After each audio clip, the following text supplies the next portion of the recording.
क्योंकि मेरे अतिरिक्त भी मेरा कोई हो सकता है, यही भाव संसार है। इसलिए पहले सूत्र में बड़ी क्रांति है। पहली चिंगारी शिव फेंकते हैं तुम्हारी तरफ, और वो ये है कि तुम जान लो कि तुम ही बस तुम्हारे हो, बाकी कोई तुम्हारा नहीं।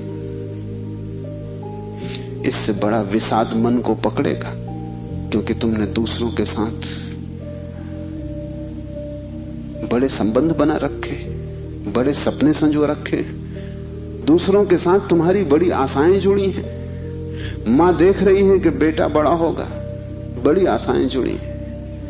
बाप देख रहा है कि बेटा बड़ा होगा, बड़ी आशाएं जुड़ी हैं। और इन सारी आशाओं में तुम अपने को खो रहे हो। यही तुम्हारे पिता भी इन्हीं आशाओं को कर करके समाप्त हुए तुम्हारे लिए। तुमसे क्या उन्हें मिला? यही आशाएं कर करके तुम समाप्त हो जाओगे। तुम्हारे बेटे से तुम्हें कुछ मिलेगा ना, और तुम्हारा बेटा भी यही मूर्खता जारी रखेगा। वो अपने बेटों से आशाएं करेगा। नहीं, अपनी तरफ देखो, न तो पीछे न आगे, कोई भी तुम्हारा नहीं। कोई बेटा तुम्हें नहीं भर सकेगा, कोई संबंध तुम्हारी आत्मा नहीं बन सकता। तुम्हारे अतिरिक्त तुम्हारा कोई मित्र नहीं है। लेकिन तब बड़ा डर लगता है, क्योंकि लगता है कि तुम अकेले हो गए। और आदमी इतना भयभीत है कि गली से गुजरता है अकेले में तो भी जोर से गीत गाने लगता है। अपनी ही आवाज सुन के लगता है कि अकेला नहीं। ये तुम अपनी ही आवाज सुन रहे हो। बाप जब बेटे में अपने सपने रचा रहा है तो बेटे की कोई सहमति नहीं है। ये बाप खुद ही अकेले में सीटी बजा रहा है। इसलिए दुखी होगा कल, क्योंकि इसने जिंदगी भर सपने रचाए और ये सोचता है कि बेटा भी यही सपने देख रहा है। ये गलती में, बेटा अपने सपने देखेगा। तुम अपने सपने देख रहे हो, तुम्हारे बाप ने अपने सपने देखे थे। ये कहीं मिलते नहीं। हर बाप दुखी मरता है। क्या कारण होगा? क्योंकि जो जो सपने वो बांधता है वो सभी सपने बिखर जाते हैं। हर आदमी अपने सपने देखने को यहां है, तुम्हारे सपने देखने को नहीं। और तुम्हें अगर चाहिए कि एक आत्म स्थिति उपलब्ध हो जाए, एक तृप्ति मिले, तो तुम सपने किसी और के साथ मत बांधना, अन्यथा तुम भटकोगे। संसार का इतना ही अर्थ है कि तुमने अपने सपनों की नाव दूसरों के साथ बांध रखी। संन्यास का अर्थ है कि तुम जाग गए और तुमने एक बात स्वीकार कर ली, कितनी ही कष्टकर हो, कितनी ही दुखपूर्ण मालूम पड़े प्रथम, और कितना ही संघातक पीड़ा अनुभव हो, कि तुम अकेले हो।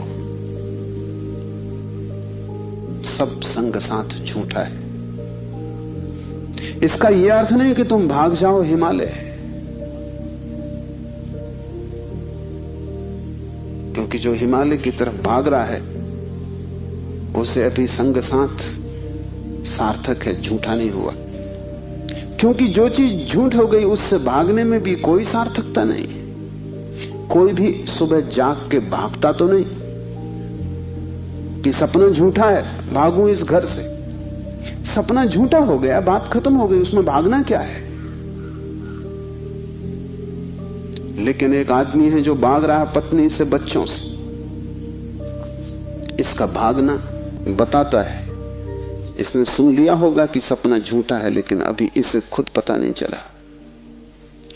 कल तक ये पत्नी की तरफ भागता था, पत्नी की तरफ पीठ करके भागता है, लेकिन दोनों ही अर्थों में पत्नी सार्थक थी।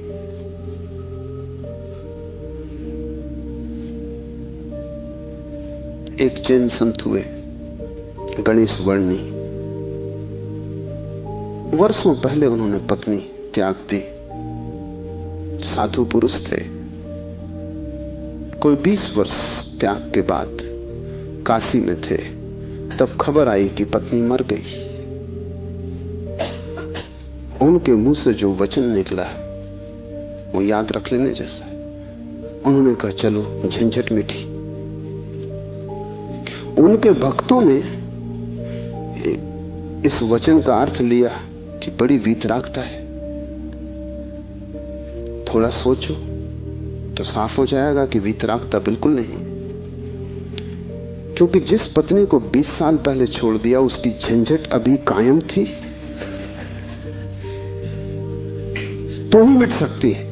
गणित बिल्कुल सीधा और साफ है।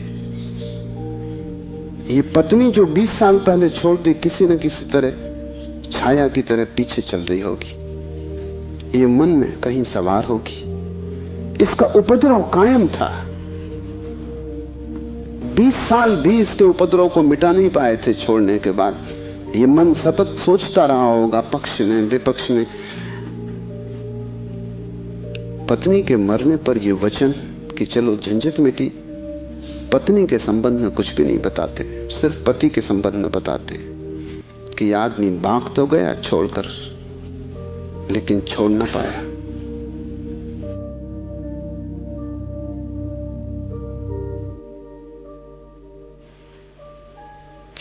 और गणेश वर्णी साधु पुरुष थे, इसलिए थोड़ा सोच लेना, साधु पुरुष भी बड़ी भ्रांति में रह सकते। उनके चरित्र में, आचरण में कोई भूल चूक न थी। वे मर्यादा के पुरुष थे, ठीक ठीक नियम से चलते थे। वहां कोई जरा भी दरार नहीं पा सकता, जरा त्रुटि नहीं पा सकता। सब आचरण ठीक था, साधुता पूरी थी। फिर भी भीतर कोई बात चूक गई। हिमालय पहुंच गए, झंझट सांस चली गई। फिर दूसरी बात भी समझ लेने जैसी है, और वो ये कि अगर पत्नी के मरने पर पहला ख्याल ही आया कि झंझट मिटी, तो कहीं जाने अनजाने अचेतन में पत्नी की मृत्यु की आकांक्षा भी छिपी रही होगी। वो जरा गहरा किसी तल पर पत्नी मिट जाए, न हो, समाप्त हो जाए, ये तो हिंसा हो गई। लेकिन एक एक वचन भी अकारण नहीं आता, आसमान से नहीं आता। एक एक वचन भी भीतर से आता। और ऐसे क्षणों में जबकि पत्नी मर गई इसकी खबर आई हो, तुम ठीक ठीक अपने रोजमर्रा के व्यवसायी होश में नहीं होते, तब तुमसे जो बात निकलती है वो ज्यादा सही होती। घंटे भर बाद तुम्हें मौका मिल जाएगा, तुम खुद ही सोच समझ के लिप पोता कर लोगे। तुम फिर जो कहोगे वो बात झूठी हो जाएगी। लेकिन तत्क्षण, उस क्षण में वर्णी चूक गए। वो जो 20 साल से उन्होंने चारों तरफ साधुता का व्यवस्था कर रखी थी, उस क्षण में भूल गए। जब वर्णी को ऐसा घट सकता है तो तुम्हें तो सहज ही घट सकता है। भागने से कुछ भी ना होगा। भाग कर कोई भी कभी भाग नहीं पाया।